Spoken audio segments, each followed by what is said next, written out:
They told us the case was closed, that a lone drifter with a cheap rifle rewrote history from a sixth-floor window. And for 62 years, the political class has counted on you being too tired, too jaded, too overwhelmed to ask one simple question. What if the evidence itself was faked? Long before deepfakes and AI, there was Dallas, a presidential head wound in broad daylight. And within hours, X-rays, photos, and autopsy notes quietly adjusted to fit the story Washington needed the world to believe. The original information operation. The first deep state disinformation campaign. Not on social media, but in the morgue. Tonight, I'm joined by two men who've blown the dust off the smoking gun.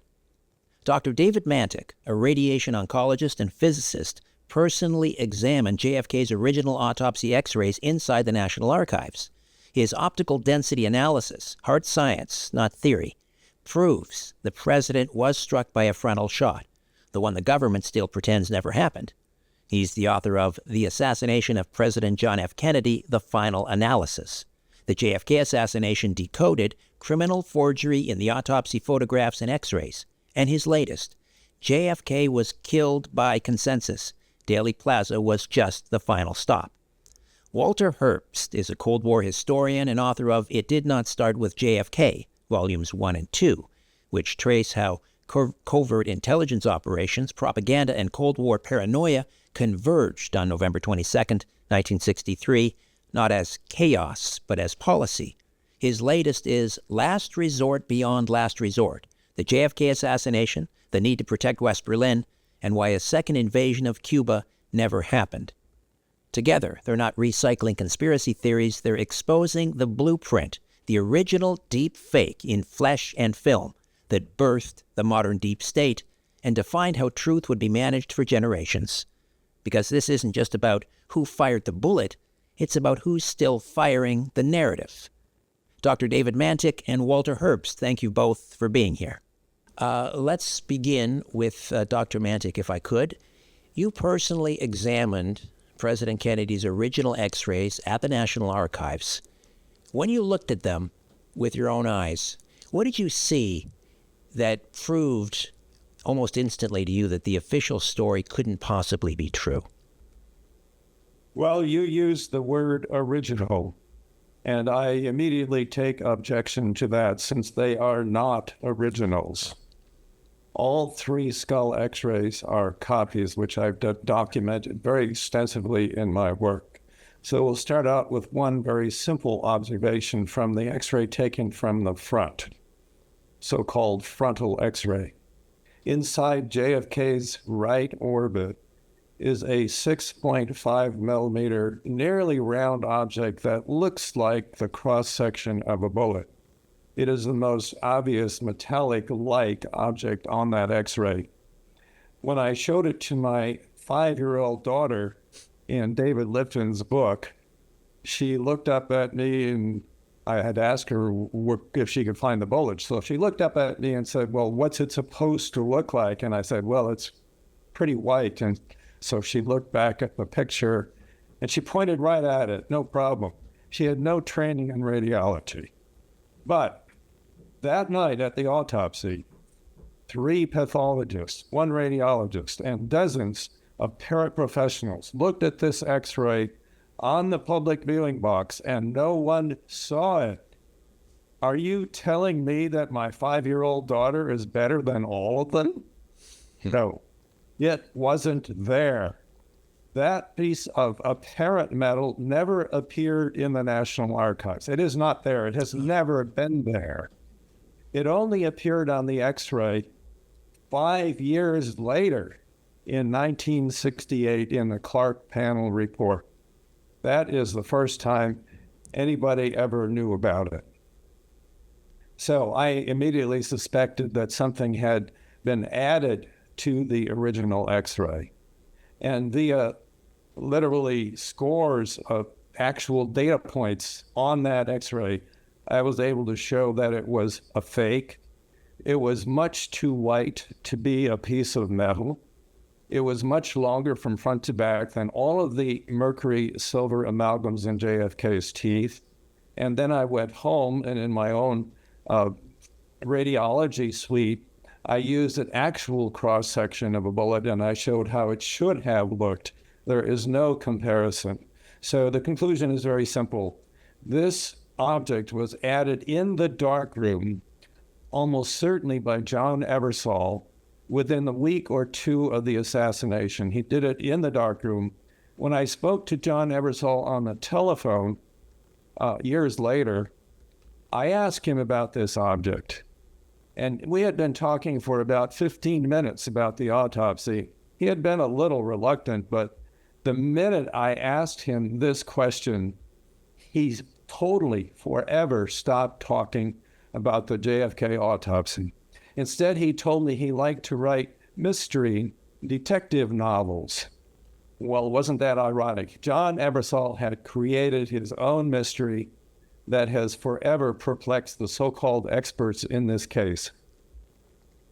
So, for those of us who aren't radiologists, can you explain what you mean by optical density inconsistencies? Optical density is an ancient science.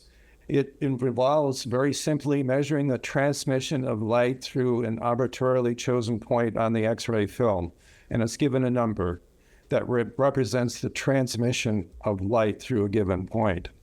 So I was able to do these point-by-point measurements over scores of measurements. In fact, over this object, I used 0.1 millimeter steps to examine the whole thing in multiple directions. So although some people like to call me a conspiracy theorist, that's totally absurd if you believe in physics or English. I would more properly be called a conspiracy experimentalist. So just to be clear, the X-rays that you saw, those were the original ones but altered, or are there two sets of X-rays? And explain if you could. No one knows where the original X-rays are. There are stories about a burn party shortly after the assassination where they were destroyed. Well, these are stories. Well, the real ones are gone, so perhaps the stories are right. We know, I'm convinced that the ones that we're seeing there must be copies. They cannot, none of these three can be originals. And I laid out the detailed arguments in my book. There are three very detailed arguments that convince me that these are strictly copies. And I showed how easy it was to produce copies with added bullet-like objects in that era. That's all in my book, too. I laid that out step by step. So what is the conclusion from, if we go back to, let's call them the original X-ray, that show these bullet fragments? What is the conclusion there in terms of the location of the shooter or the head wounds? There were 3 shots to the head. One hit JFK in the high right forehead, right at the hairline. So not everyone appreciated that at Parkland Hospital, but a few people did. And it was definitely appreciated at the autopsy. There are reports of several people who saw original autopsy photographs with a clear-cut bullet wound at that site.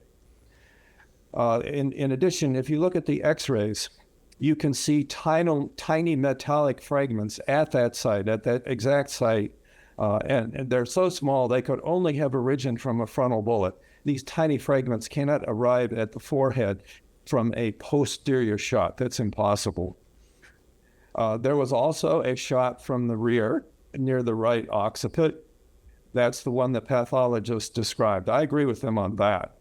But the one they ignored was the third one to the right temple. There are many witnesses to that shot, including James Jenkins, who was a diener who stood at the autopsy table all night. He and Pierre Fink, one of the pathologists, also saw it. When Dr. Humes, the chief pathologist, saw that they were looking at that, and this action was noticed in the gallery, one of the admirals or generals called Humes over promptly and told him, "Don't worry about that. That's not important." And so they refused to look at it anymore at the autopsy. You've described, I believe, pre-autopsy surgery.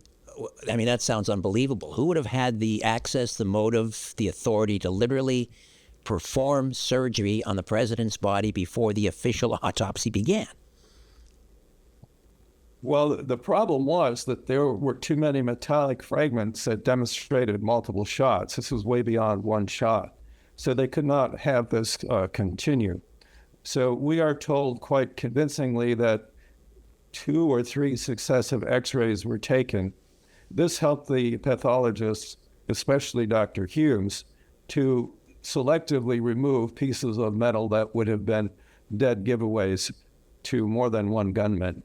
So he did this sometime between about 6:30 that night and 7:15 or so. We have a very well-established timeline due to the work of Douglas Horne.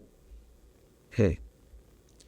You've handled medical images your entire career. If a resident doctor pulled a stunt like this in a hospital, editing an X-ray, what would happen to them?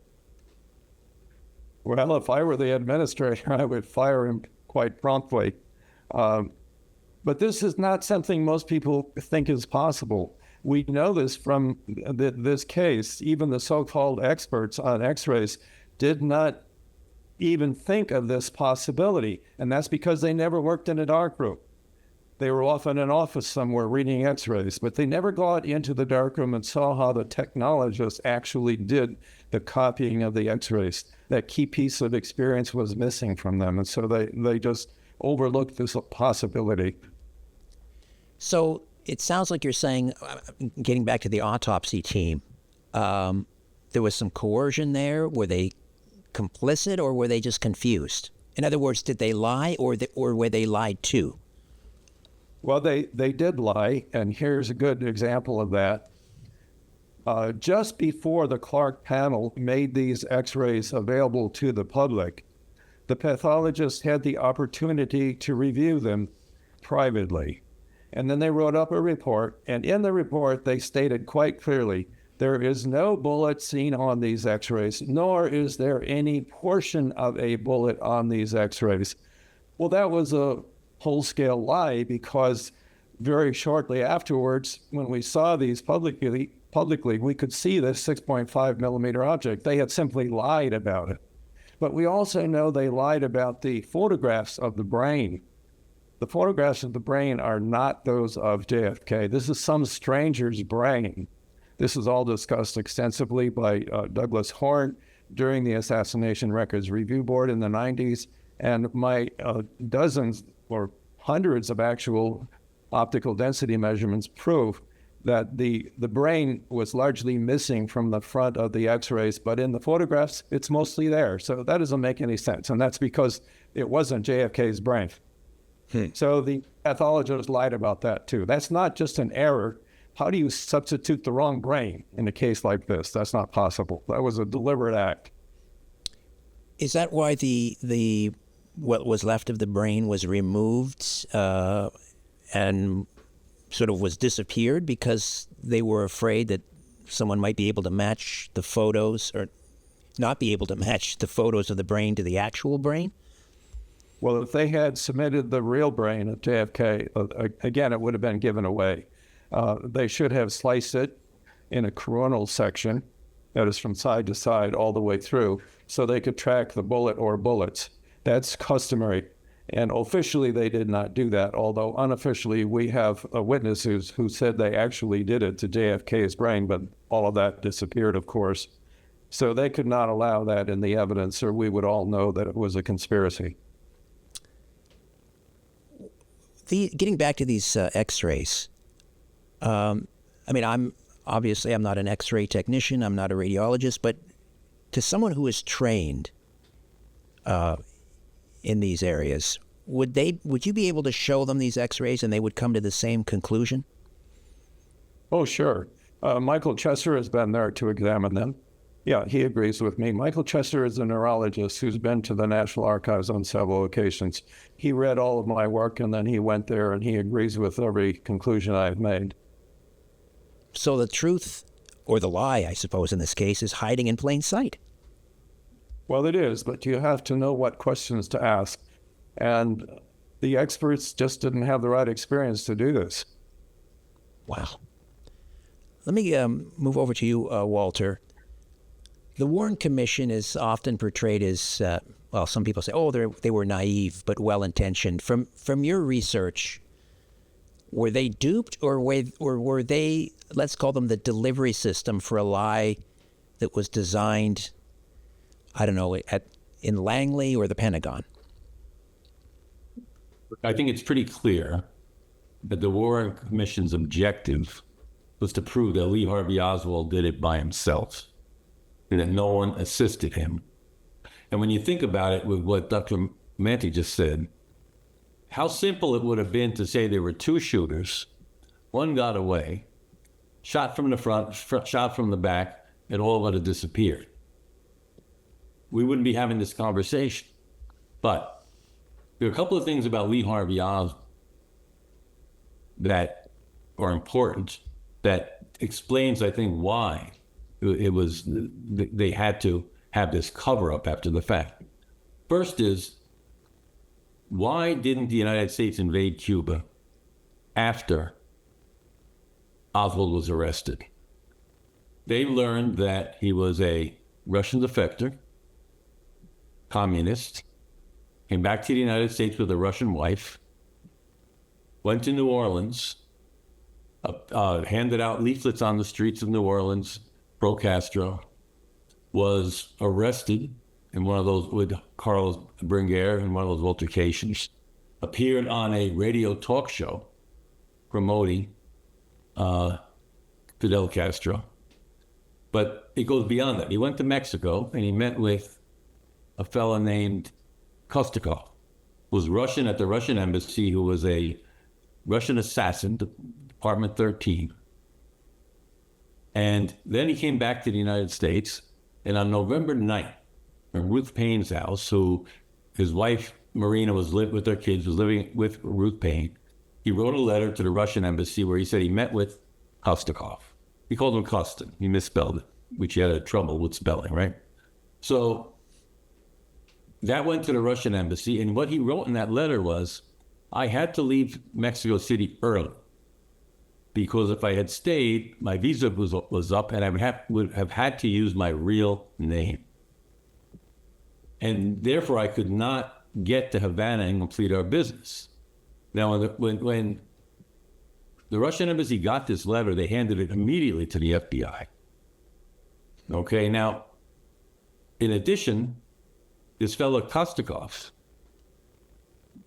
CIA found out that he had met with a fellow named Rolando Gubella, who was a Castro insider, who happened to be disenchanted, allegedly, or he was a double agent, with Castro, and he approached the CIA, and they were trying to get him to assassinate Castro.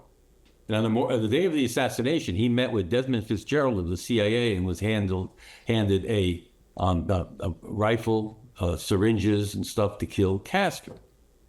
Okay, so Oswald then on paper had a meeting with Kostikov, who was also meeting with someone trying to kill Fidel Castro. Okay, then that alone should have been enough information for a country that wanted to invade Cuba and get rid of Castro since he came to power in 1959 to go there. But nothing happened. Why didn't it happen? Okay. Now, there's other things about Oswald that are interesting. When 1959, when he left the Marines, El Toro Marine Base, told them that his mother had fallen, he needed to go home. They discharged him. His passport says he's 5'11". His Department of Defense ID card says he's 5'11". He applies to Albert Schweitzer College in Europe, says he's 5'11". Goes to Russia, comes back.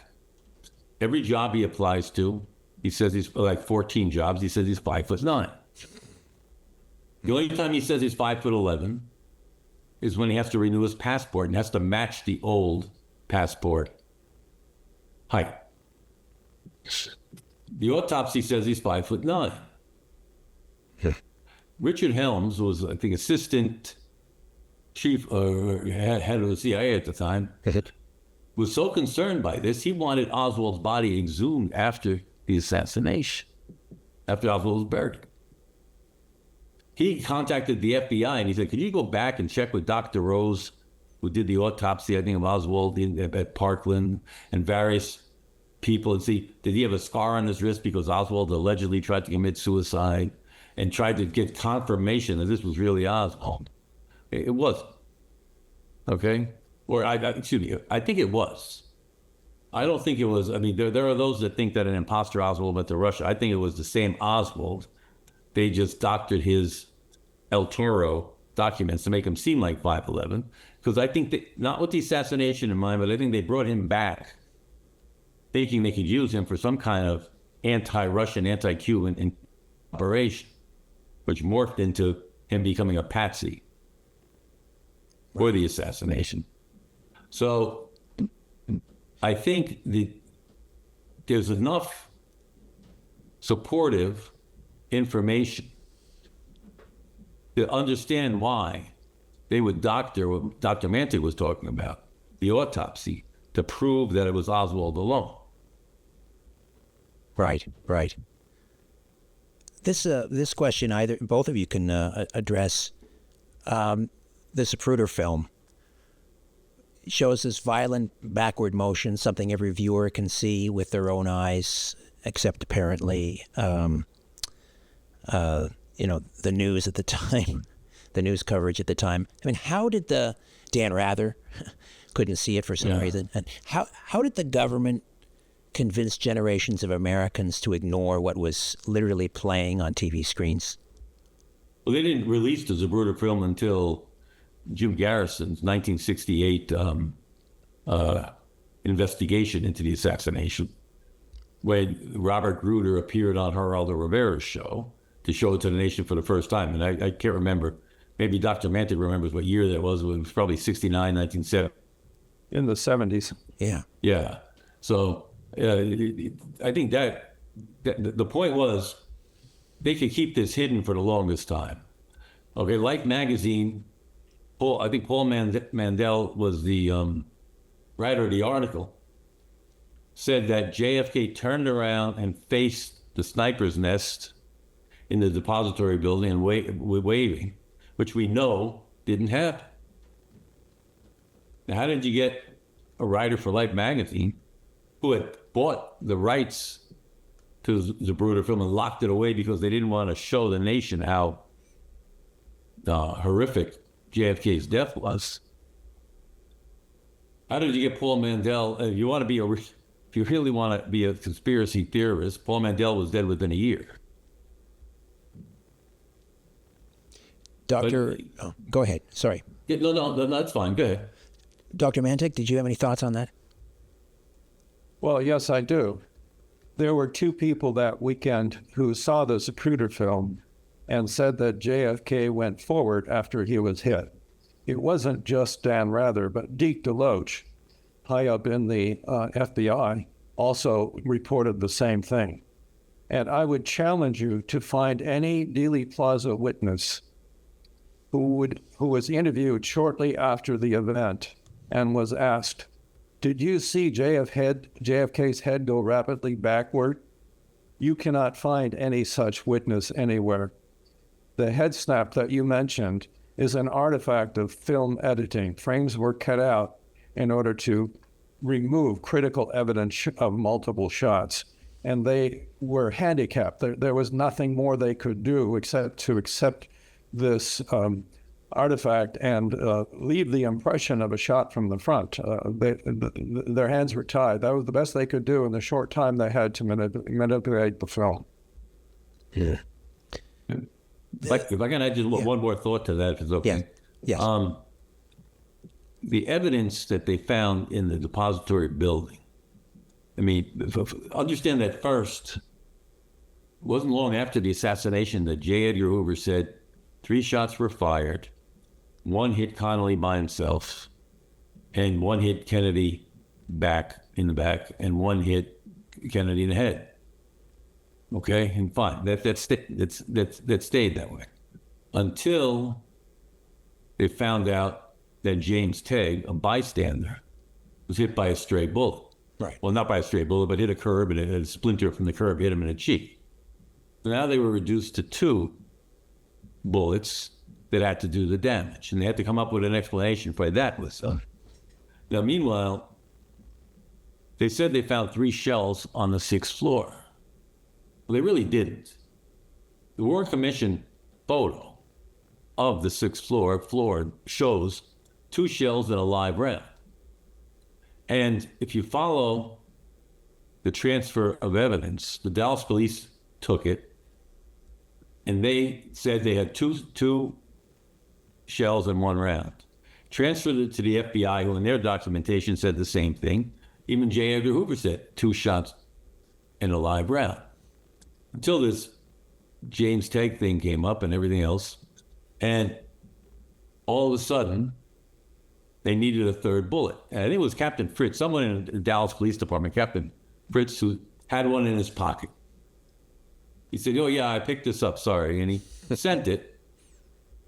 And it had the shell was bent. No other shells were bent. They tested the rifle. No shells were bent, but this one was fine. So that automatically became the 3rd shell. I mean, court of law, which doesn't apply here because Oswald was dead, but you wonder what the findings would be for that. Now, the rifle itself was first called a Mauser. Yep.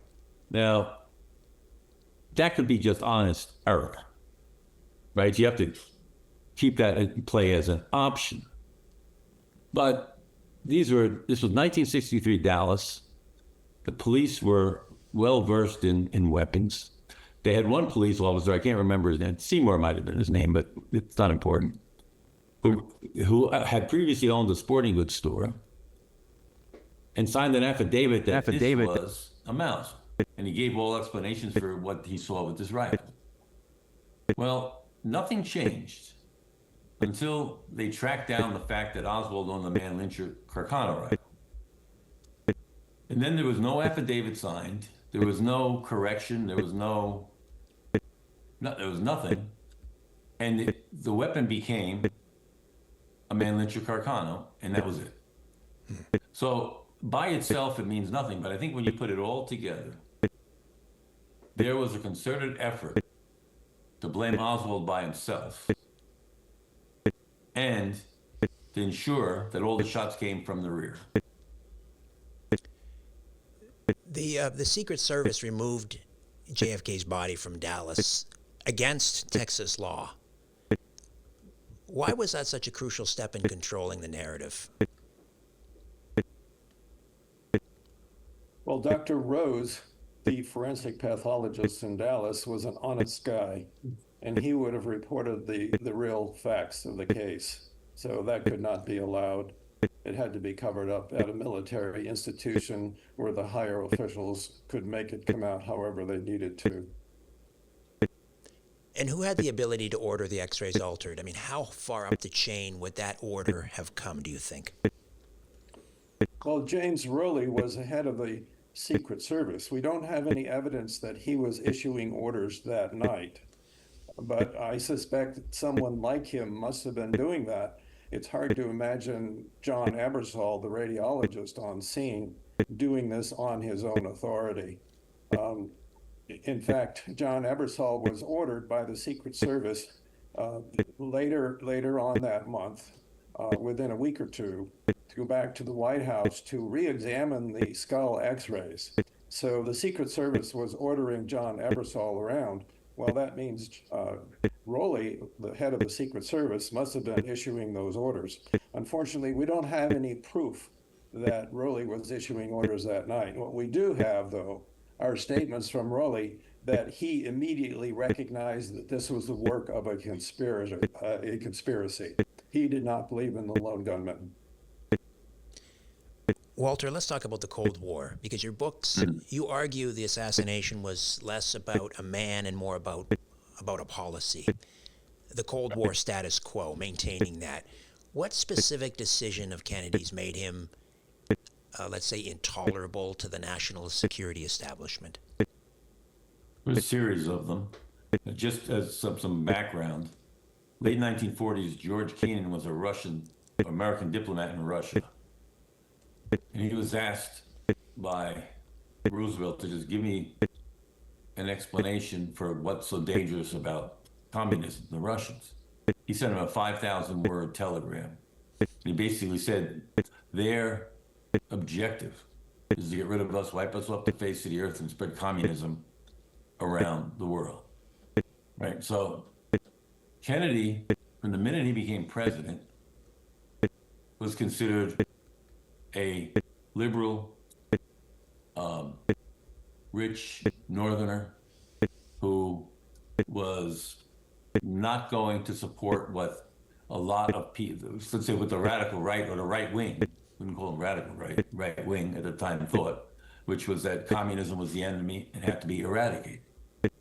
And Kennedy really started, throughout his presidency, he was under a lot of pressure from these groups. And because he wanted to promote a Civil Rights Act, he wanted to establish relations with Russia. He refused to go into Laos immediately. Prior to that, he didn't allow the use of additional aircraft in the Bay of Pigs invasion, like Eisenhower did at Guatemala in 1954. He didn't want to go into Vietnam. He wouldn't send military, he sent military advisors, but he would not send military troops. So this all built up until the missile crisis. I think the missile crisis was the turning point for JFK, in that here was a chance, and the military was pushing him to use U.S. military to attack Cuba.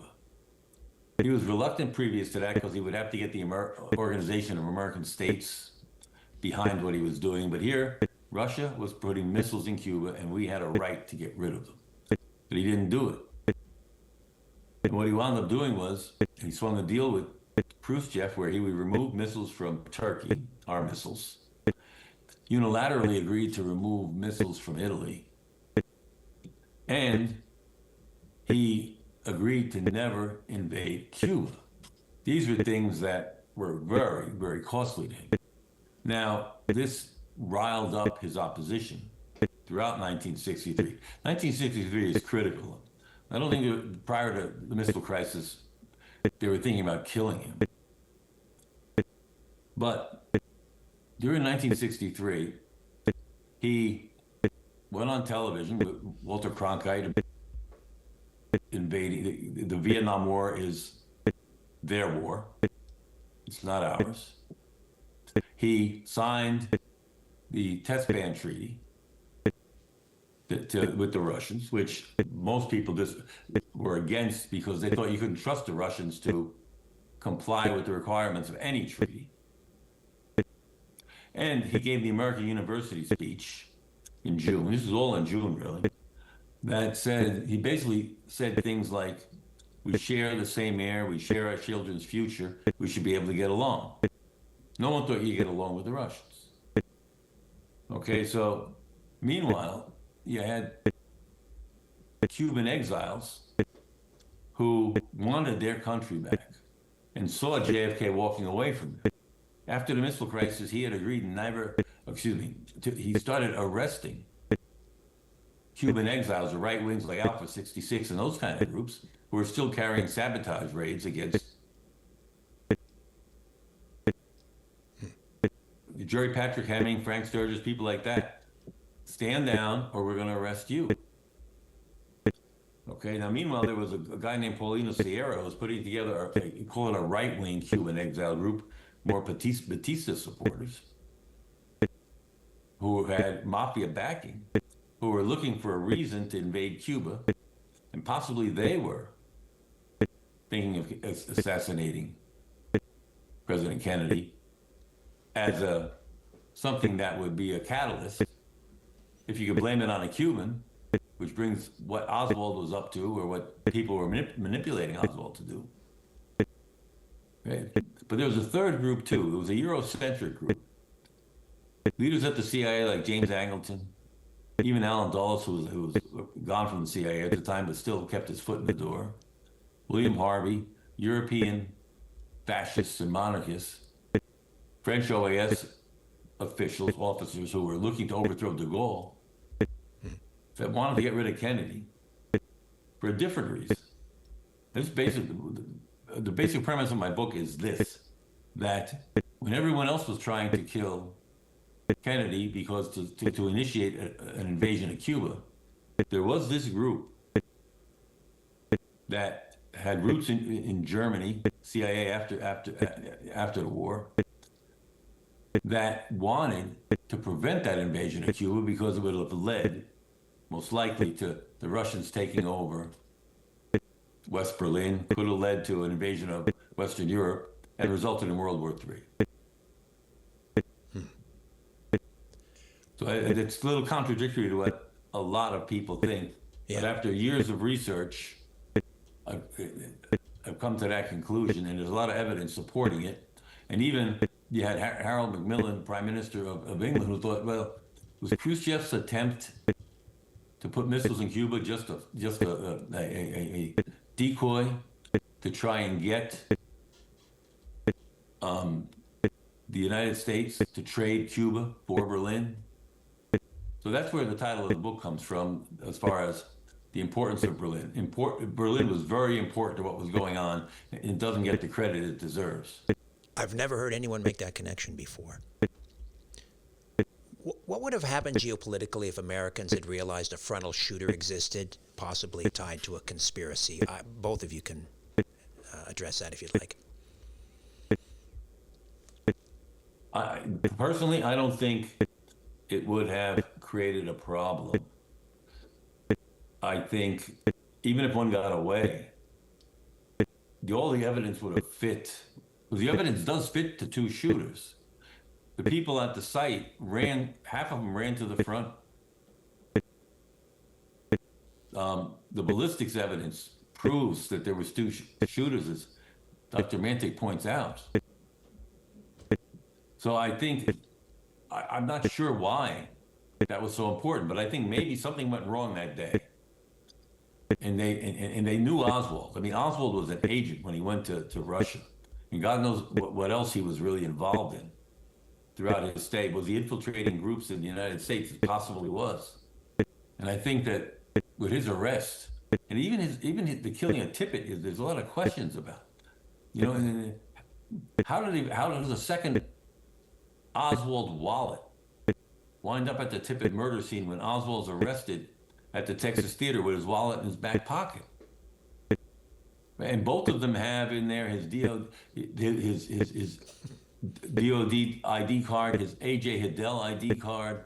It's almost like, what if Oswald had made it out of Dallas, and the only wallet they found was the one at the Tippit murder scene with that information? Add that to what I mentioned before about the why didn't we invade Cuba? With all the evidence we had against Oswald, it would have been a slam dunk. So I don't know how Dr. Mantik feels about it, but I mean, I think it would have been okay. Yeah. Dr. Mantik, the second shooter. Why was it so dangerous, it seems, for this truth to come out in 1963? What would have happened if Americans realized there was a conspiracy then? The CIA would clearly have been at great risk. In the early 1950s, Mike Mansfield, the senator from Montana, had actually introduced legislation so that the CIA could be made more accountable. Up to that time, they had no accountability, according to legislation that was passed by the Congress in 47 and in 49. Mike Mansfield and many other people, too, thought that was not correct. And so Mike Mansfield made a real effort in the early 50s, I think it was 52, to introduce and pass this legislation. But Allen Dulles engaged all of his forces and derailed this so that it could never be passed. And shortly before JFK was killed, of course, there was an editorial in the New York Times by Arthur Kroc pointing out that the CIA was really controlling events. and JFK did not have a complete control of his government. And so if it was known that there was a shot from the front, well, almost certainly we would have eventually found out that CIA's hands were involved, and their credibility would have been at risk. So I think their status would have been greatly affected once the public was aware of their actions. How far back does this network of covert power and narrative control go? I mean, is there a straight line to what we call the deep state today? I don't know if it's a straight line, but you can trace going back to the 1920s, 1930s. Let's say 1930, when Roosevelt instituted his social programs, and there were those in the United States, call them the elites, who thought they should not be forced to tax or take money from them without their consent. And there was an attempt to overthrow Roosevelt in 1932, 1933 by an American Legion group that was a fascist group. And they actually sent people over to Italy and to Germany to see how Mussolini and Hitler were doing it. And you also had a policy of eugenics going on in this country, right, where we were blaming a person's bloodline for their behavior, and we were sterilizing people, and even euthanasia was given discussion. But if you follow the trail, especially as it opposed to communism, which is at the root of everything here, I think, it goes from the 30s to 40s to the 50s up to JFK's assassination. That anything was acceptable. I think it was Richard Bissell who said, who was a leading figure in the CIA in the late 1950s, early 1960s, who said, wouldn't it have been great if someone had killed Hitler before he had a chance to do what he did? Of course, that's true, but you don't know Hitler's a Hitler until he has done what he's done. But the CIA's philosophy, was that they basically had the right to make a determination of who might become trouble and eliminate it. So as far as going forward, I'm not sure if we can make that connection. But anyway, looking from the past, I think what you're saying is true. And maybe Dr. Mantik has an opinion on going forward. Yeah, Dr. Mantik, let me ask you maybe in a slightly different way, or you can address the previous question. But when you look at modern politics and censorship and intelligence leaks and information manipulation, do you see the DNA of the JFK cover-up still operating today? Well, we certainly do. Last week, for example, was the 30th anniversary of the assassination of Yitzhak Rabin, another case of a supposed lone gunman. That did not make news in this country. But in Israel, 150,000 demonstrators showed up at the memorial service. The majority of Israelis polled do not trust the lone gunman report there, and for good reason. And now in this country, we have another lone gunman staring us in the face, don't we? Yeah. Tyler Robinson. Yes. These things just repeat over and over again. We had Sirhan in the RFK case as well. So this is a very reasonable approach if you're trying to promote a coup or kill someone. Make sure that you have a cover story so that you're protected. So we've seen this often. And with the Charlie Kirk assassination, there we have the Mauser rearing its head. The Mauser is back. Yes, yeah. Indeed. Isn't that ironic?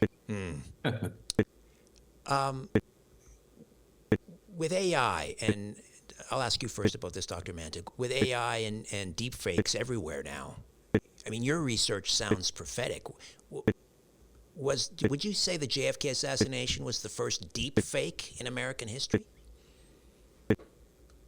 Well, I suppose you could ask if FDR knew about the bombing at Pearl Harbor, couldn't you? Doug Horne's books are very detailed about this question, and it appears that not only did he know that there was going to be an attack, but he knew it was going to be at Pearl Harbor. And he knew pretty well when it was going to happen, but he withheld this critical information for the military there in Hawaii. So, yeah, this I agree with Walter. These activities go back forever, and if you look at world history, you can see the same phenomenon repeat over and over again too. We Americans are just getting used to it. So, Walter, did you want to weigh in on that? You know, everything Dr. Mantik said is true. I'll just add one thing about the Korean War. If you examine the Korean War closely, initially we weren't sure who initiated the aggression, and there are those that think, and in one of my previous books, I go into this in depth, that MacArthur looked at what was happening, and in Korea, there was going to be an election between North and South Korea and have one country. And Ray, who was the president of South Korea, was going to lose. That would have gone communist. UN was voting on whether or not to let China in and have a voice in the United Nations. And in Japan, they were looking at getting the United States out, removing the missiles, and let them be just on their own, which they would have been subject to tremendous pressure from the Russians. Not to mention, well, today we call it Taiwan, but the Chinese had eyes on Taiwan. Anyway, that MacArthur initiated this in order to prevent all of that from happening. And the end result was that none of it did happen. And if you follow his attacks, his withdrawals, and this or that, it's a very good possibility.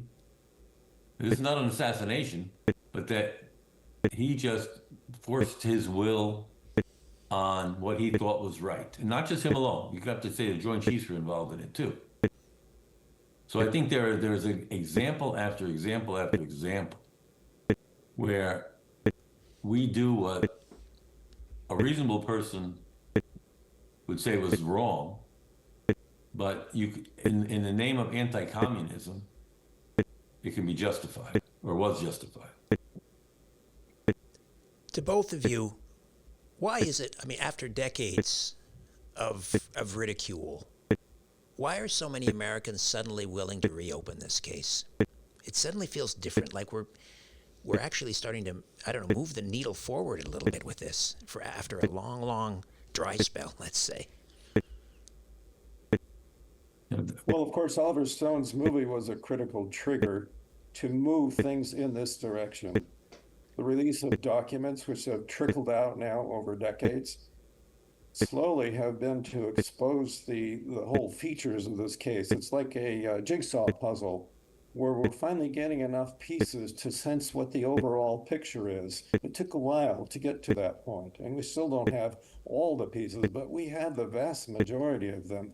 And I think we see what the picture is now, and the public is finally slowly catching on and realizing that we didn't know anything. The public didn't know anything in 1963. We were totally ignorant. But something has also shifted in our collective trust that has moved things along as well. Would you both agree with that? Yeah, well, I think social media, I think, has a lot to do with it. Because I post on social media, a lot of other people do. There's sites where it allows a person who ordinarily would not have any exposure to details about the JFK assassination to get a lot of information. I mean, I know for myself, I was 6 years old when JFK was assassinated. So too young to really think about who was responsible.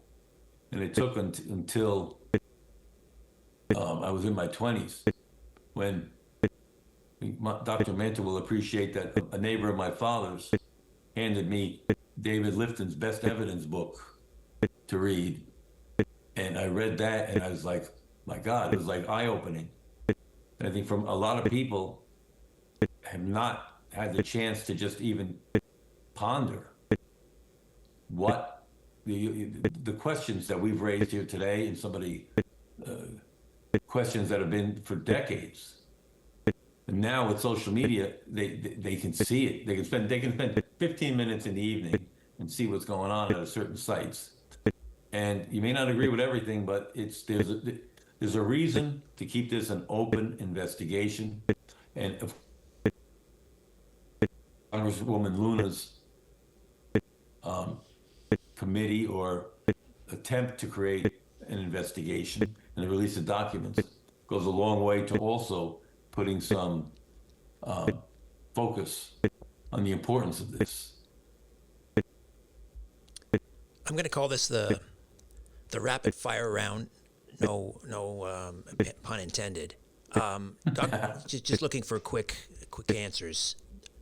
Either of you can jump in on this as well, but I'll start with you, Dr. Mantik, because this addresses your area of expertise. If the true JFK X-rays were released tomorrow, I know they probably were burned, but if they were released tomorrow, would the deep state panic or would they just yawn? I think they have reason to panic. The evidence would be too overtly obvious, and they would be gasping for breath trying to come up with an explanation. That's why they had to destroy them. Walter? I think I'll answer it a different way. If someone came up with a photo showing Lee Harvey Oswald hanging out of the 6th floor window with a rifle, or someone else hanging out that window with their rifle, the opposition would say the photo's been doctored, and it's not true. So, and we have to get. We may never get 100%. Say legal, physical evidence confirmation, but we can get to the point where a logical person can put the facts together, and I think we're almost there, and just say it's unreasonable to think that Lee Harvey Oswald killed the President of the United States by himself. In a few words or a sentence, who benefited most from Kennedy's death? Dr. Mantik, you first. Let me turn off my phone for a second. Who benefited? A lot of people benefited. The corporations who supplied the helicopters for Vietnam made billions and billions of dollars. I discussed that in my latest book, JFK Was Killed by Consensus. Military benefited. They got a lot of promotions. Israel, the state of Israel benefited. They got their nuclear bomb. The oil men benefited by many billions of dollars. Their oil depletion allowance did not kick in. So you can go around the whole domestic and even foreign circle and see the beneficiaries. And if you're looking at a single individual who benefited, or two individuals, of course, you would say LBJ got to be president and J. Edgar Hoover got to stay on as director of the FBI. Yeah. Walter, before you answer, I just wanted to pick up on something very quickly. You mentioned Bell Helicopter, which I think it's astounding. Nobody has put Ruth Payne. I mean, I think she's one of the I believe she's still alive. No, she just died. She just died. Yeah. Very recently. Dear. Yeah, but I mean, this relationship between the Oswalds and the Paynes, and of course Ruth Payne's husband, very high up in Bell Helicopter. To me, it's just astounding. Anyway, Walter, your thoughts? Who, in a sentence, who benefited the most from Kennedy's death? You know, everything Dr. Mantik said is true. It's on a foreign policy perspective. In a way, the world benefited to a certain extent. Not that I thought, not from the perspective that Kennedy was a bad president. I think he was a good president. But I mean, Cuba, which was like the thorn in our side for 4 years. And here we're 62 years later, in Cuba, there's been no problem, right? So who got it wrong? What was was Cuba just a country that we thought we could use, the military could use to just initiate aggression around the world? I think that might be true. Because once we got into Vietnam, Cuba became not non-existent, but I mean, it just no longer was important. LBJ certainly benefited because there's a chance that he might have gone to jail. Certainly wouldn't have been on the ticket. But they were investigating him, or at least Bobby Baker, at the time of the assassination. So I would say exactly what Dr. Mantik said, which was the military-industrial complex benefited tremendously from Kennedy leaving. If today's media existed in 1963, would the cover-up have failed, or would it have gone viral faster?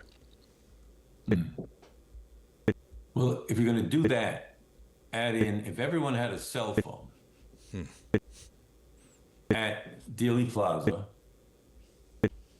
could the FBI have run around and grabbed cameras from people? I don't know if you could pull off that kind of an assassination today because of that reason. So I think today, it just wouldn't have happened. If they had the technology then that we have today, I don't think the assassination would have gone down the way it did. Dr. Mantik? Yeah, so I'll add a comment here. There were over 400 photographs taken in Dealey Plaza that day. Do you know how many of those photographs show a CIA photographer taking a movie film? How You many? mean the CIA forgot to send their movie photographer there to film their biggest hit? Oh my gosh, no way. Read my book to read more about this story. Just a quick note on that. It's always puzzled me. Abraham Zapruder is holding this camera, and I don't know if they've stabilized the image or not, but it's always struck me as odd that here he is, while everyone is, ducking for cover, he's standing there, cool as a cucumber, taking this film. Not any camera shake or anything. Any thoughts on that, either of you? Well, the people who have seen the CIA movie film also indicate that it was very professionally done, probably better than Zapruder's camera. So let's all see that one on public television, shall we? Yeah. Yeah, no, I agree. Do you think There was some hanky-panky with the Zapruder film when it got passed around after the fact. I can't recall completely the details, but it went to a lab. There's some perhaps doctoring. People who saw images from the Zapruder film immediately after the fact, a couple days later, it's totally different. So there seems to be evidence that film was doctored with. Yeah, it was done at Hawkeye Works in Rochester, New York, which is the headquarters of Kodak. In my book, I give a citation to an hour-long lecture that Douglas Horn and I did about the Zapruder film. It's overwhelmingly shown to be doctored. There's no way to get around it. And Dr. Mantik, again, the brand new book is called? JFK was killed by consensus. I'm referring to the consensus of the power elite, the people who had the political and financial power to make this decision. All right. And your other book, other books, including the final analysis, which you co-wrote with Dr. Jerome Corsi. I'm very familiar with Jerome. How do we get a copy of that and the new one? These are all available on Amazon, and my latest book just came out in ebook, so it's only $13. Thank you. And Walter, Last Resort, Beyond Last Resort, and your other books, how do we get a copy of those? Amazon, or you can, through the publisher, Trine Day. All right. And either of you want to promote any social media, website? Yeah, I'm on Facebook at Walter Herbst Author. I post a lot related to the JFK assassination. Check that out. And on Reddit also under Walter Herbst. I post there as well. Dr. Mantik? And I have a website. Just type in The Mantik View, Mantik, The Mantik View, and click on the photo gallery that's associated with my book. There are almost 100 pages of photographs of characters involved in the JFK assassination. There's nothing like it anywhere else. It's fascinating to look at these people. I'll include all these links in the episode description. Gentlemen, thank you both. I appreciate your time. Thank you very much. Glad to be here. Pleasure. A new Richard Syrett's Strange Planet drops every Monday, Wednesday, and Friday.